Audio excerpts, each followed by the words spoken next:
Susan, sometimes I look in the mirror and think, am I a person? Am I a self? What am I? And I've been interested in consciousness, Yeah.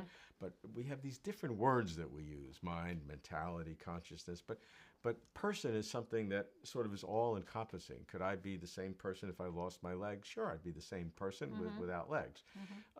And so, how can we make progress in looking at this concept of person from different modalities, from different perspectives, rather than some big philosophical idea? What if we took different disciplines looking at persons? What would we find? Yeah, I think that's the best approach. Let's distinguish first why we need a word other than mind. Why? Yeah. How doesn't a person have a mind? And isn't Right. that what the same thing? Right. I think that we start with the mind. The personalization of the brain is the mind, but that can be pretty passive. You are observing the world, you're interpreting what happens to you. That is your mind.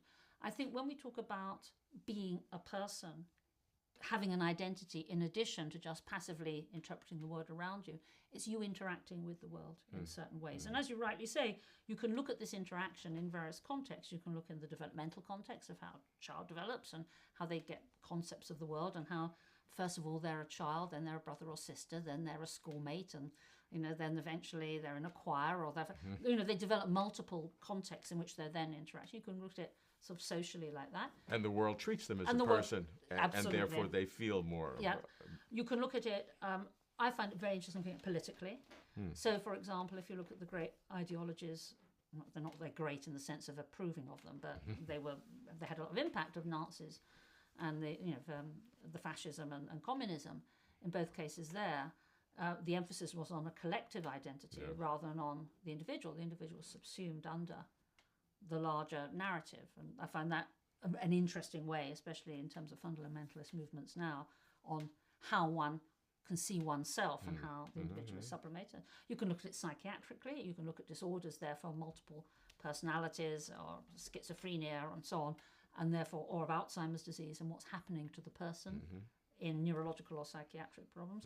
Or you can look at it in a straightforward neuroscientific way, which is, of course, the approach I favour, on trying to distinguish what is it above and beyond the mind that necessitates this additional term, a person or an identity. And I think, again, we have to clarify. Well, each of these areas contribute to our understanding, because to think of yourself as a person is, and especially different from a mind or consciousness, has to be in some social setting. Yes, it has because to. it's what other people consider you to be a person. And so all of those different methodologies of understanding are all legitimate. It's fine to focus on one, but Sure. to know that all of them Indeed, are it is. are Yeah, and, appropriate. well, it depends what the question is you're asking. But I like to think the desert island test, if you were on a desert island all alone, you wouldn't necessarily, well, not initially, you wouldn't lose your mind, you'd still be you. Right. But what would be your identity on a desert island? Right. If you have no one you're relating Right, to or sure, no context sure, you're interacting in. Sure. And that's why sometimes people perhaps have identity crisis. If they're alone in their room, who am I? As you say, when you're looking at, who am I? That's my. You don't say, where's my mind? I've lost my mind. No. But this notion, you need constant feedback from certain contexts. And I think what happens, and this is my own suggestion for most people, and let's forget about being fascist or Marxist and so on. Let's just take someone nowadays developing normally as a.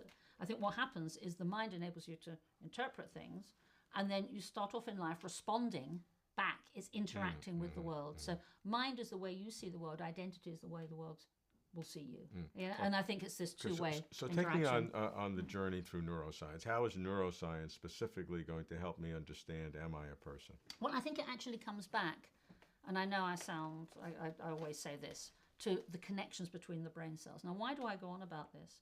I think if we look at the brain in terms of whole brain regions, they're pretty generic, they're pretty fixed. If you and I have brain scans, would have, let's hope, the same brain areas that were visible as macro scale. The other end, you have isolated brain cells or isolated so-called synapses, the connection between brain cells, which in and of themselves are like looking at one football player and not understanding the progress of the game. It's a very reductionist unit. So my money goes on the middle level of organization, which are the large-scale networks, what I call assemblies, of how brain cells connect with each other, because at the same time, that level is the most dynamic. That's the one that is changing incessantly in response to the environment. So I will interpret all neuroscience phenomena like this, like identity, in terms of the connectivity of brain cells. So let's start with that. You personalize your brain when you're very small. As you are interacting back, those experiences will again leave their mark at the level of this mid-level of organization. And how is it leaving that mark? It's leaving its mark by making the certain brain cells that are made to work will make associations. And then And the more they work, the stronger the associations get stronger and stronger. That's right, yeah. So eventually you will have, and you'll be able to imagine even, because your connections are there, an association or relationship. You don't need to play it out. It can be in your mind. If you, I don't know if your mother or father is still alive, but you can imagine your mother, I imagine. Yes. And you can think of your relationship with her without her physically being present in the room, because this is what the human brain can do. It can actually start to abstract and escape from the press of the moment. So I think that what happens when we establish an identity is, first of all, we personalize our brain in a passive way. We then start to interact back, and that again mediate certain connections which give you an identity, let's say as a son to your mother. And as your life goes on, you will have more and more complex scenarios that... And so that's one or a series of assemblies that are designed to work together to form this relationship with my mother. And then gradually, as you have a more complex life, when you're a little boy, you're just all you are as a son. That's all you are. That's your one role in life. But then you're a kid at school, and then you're a friend, or you're a brother, or and then you might be in the football team, and then you're in the choir. And gradually, as your life gets richer, you have more and more complex identities and interactions. Okay, I think I'm a person. So how many different personalized states of my brain, however the neurons are going to be assembled, are needed to personalize me? Order of magnitude.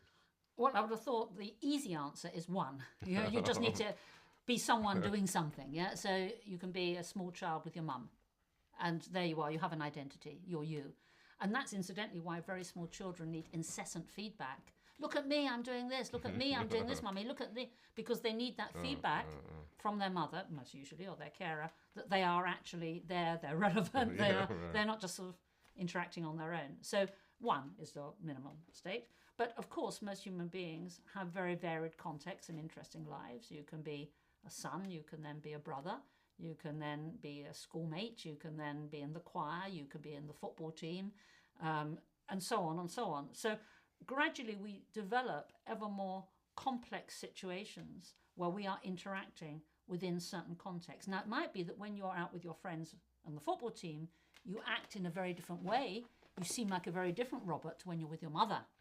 And the issue is more how one gets a consistent theme across these very, very different contexts where the theme is the same. Robert is the same person. It's just they bring out different things in you.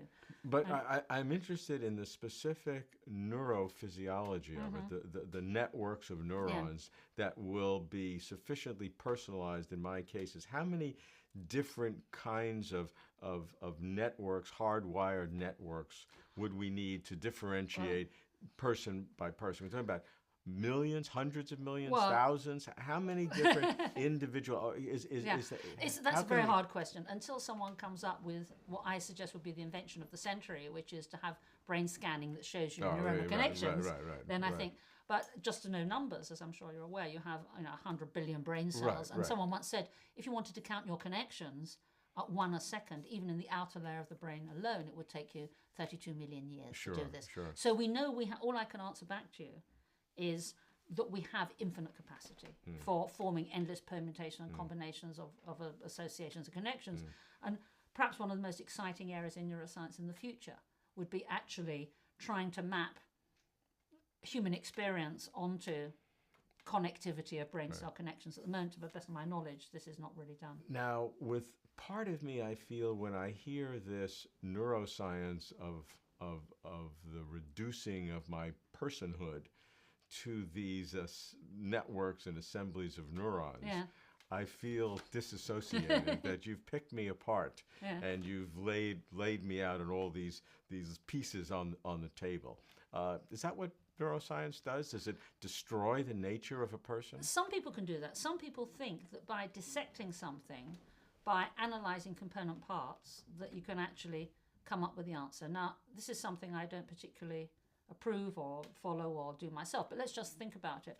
very popular at the moment is this notion of the gene for this or the gene for that. So you're nothing but, that locked inside the DNA, you've got being witty. Now, we know that, for example, genes are necessary, but they're not sufficient for brain function. And just because something is necessary doesn't mean to say it's sufficient. So by looking at a component part, whether it is a gene, whether it is a chemical in the brain, let's say like dopamine, whether it's a brain area that lights up under certain things, people say, oh, this is the center for this or the center for that. These are attempts to reduce the brain to either a chemical or a gene or a brain region, because that's easy, because we can understand that, to compartmentalize something. My own view is, yes, we can see the contribution of dopamine, the contribution of the gene, the contribution of brain area X, but that doesn't mean to say that any of those elements are autonomous and contain that function. There was an old theory of German philosophy called Gestalt philosophy, I'm sure you're familiar with that, whereby someone said, well, look, imagine, if you like, half a circle. Just imagine drawing half a circle. Imagine drawing a dot. Imagine drawing a straight line. Imagine drawing another dot. It means nothing. But if you put the two dots at the top, then you put the straight line in the center, and then you end up with the half circle. You've got a face. Why? Because you haven't added anything. It's just the relationship or the combination where the whole is more than the sum of its parts, what philosophers call emergent properties. And my own view with the brain is, yes, we can look at assemblies, we can look at neuronal networks, we can look at dopamine and modulators, we can do lots of things like this. But the trick, and it's not really a trick, but for me it's the challenge, is more to come up with explanations that are holistic, that actually are like the two dots, the line, and where you're seeing a face. Where And you're that's not the just, person. That's the person.